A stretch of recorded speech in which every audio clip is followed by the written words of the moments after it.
Hello, I'm Greg from Flyability, and in this video we will talk about how you can safely handle a drone while in flight. The spinning propellers of any drone pose a safety risk, but due to its small size, Ilios 2 is equipped with relatively small propellers which must spin at extremely high speeds. Touching these while they are spinning will cause very serious injuries. However, the cage provides a protective barrier from the propellers, which allows you to handle the drone while in flight if needed. Doing this, be sure to maintain the following precautions. Wear gloves. Hold the drone at the level of the bumpers with flat hands only.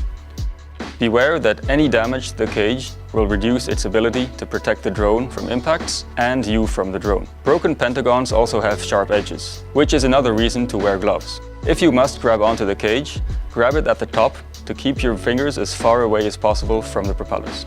Thanks for watching. I hope this video will help keep you and your drone safe.